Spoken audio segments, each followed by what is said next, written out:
So today we're looking at the product rule and the quotient rule. And so if we look at taking the derivative of this expression is the product of two polynomials. So we have 7x cubed, that's one polynomial, and we have 2x to the fourth. That's another polynomial, but being multiplied together. So what is the derivative of this product? So you might just say, well, I can simplify this by multiplying this together to get 14x to the seventh.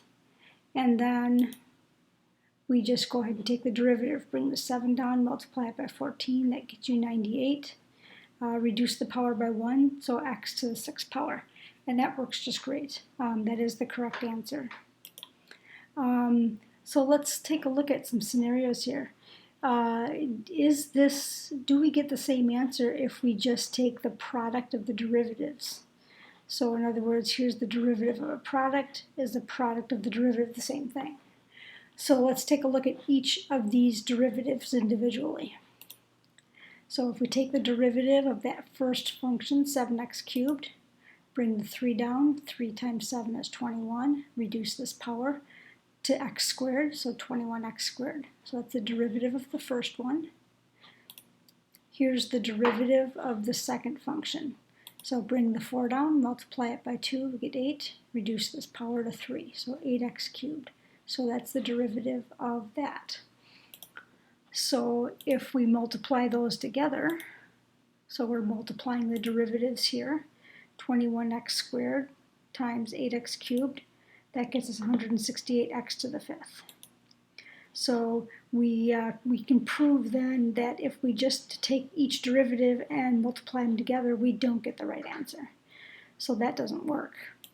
So what if we take the derivative of each separately, so derivative of this and derivative of that, and multiply it by the other function? So in other words, we know the derivative of 7x cubed is 21x squared. And we know the derivative of 2x to the fourth is 8x cubed. We found those up here. What if then we take this derivative? Okay, so we take 21x squared and we multiply it by the other function. So notice that it's 2x to the fourth. So we've got the derivative of the first times the second function. That gets us 42x to the 6th power. And then what if we reverse that process? What if we take the derivative of this function times the other function? And when we multiply that together, we get 56x to the 6th power. If we add those together, lo and behold, we get 98x to the 6th power, which is the right answer. So if we want to look at that, we have to kind of dissect what's going on here to kind of get a method so that we can find the derivative of a product of functions. And so let's take a look at this. The question was find the derivative of these two functions multiplied together. So each derivative separately is this. We took the derivative, multiplied it by the other function, and got an answer, and reversed that process, got another answer, and multiplied them together. And so if we pick this apart, let's call u this first function. And let's call v the second function. So this is really u times v. So if we take a look at this then, if we're calling 7x cubed, if we're calling that u, then if we take the derivative, this is really the derivative of u, or u prime. And likewise, if we call this function v and take its derivative, then this is v prime. So if we take a look at this first expression here, we've got 21x squared.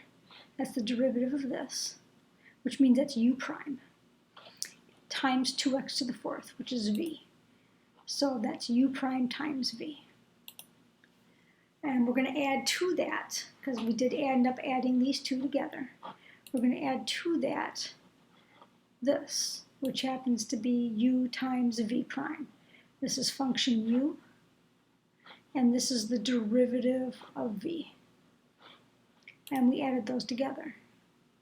And when we add those together, we get the right answer. So we have this process now to work with the product of two functions. And so that is 42x to the 6th. That's 56x to the 6th. And we get our answer of 98x to the 6th. So we're going to give this method here of taking a derivative of one function times the other, and then adding to that the original first function times the derivative of the second function. And that's called the product rule. So that's used when we have a product of two functions. So here's the definition of the product rule. We have a function u and a function v that are multiplied together. We take the first function times the derivative of the second, plus the second function times the derivative of the first. So I wrote that in a little bit different order, but mathematically it's the same as what we are dealing with. It's not just a product of the two derivatives. We tried that and it didn't work on the other page. So we sometimes memorize it as this, u prime times v plus u times v prime. So in other words, we're taking the derivative of the first term for the first function, and then we're taking the derivative of the second function. So let's try it with this. Now here's a function. It's a little more complicated than the previous one.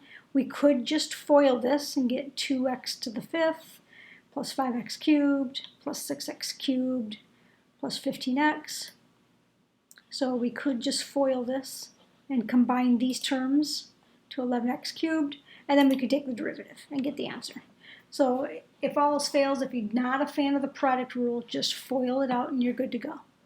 But let's try the product rule here. Let's try taking the derivative of the first. That's what this means. So the derivative of x squared plus 3 is 2x.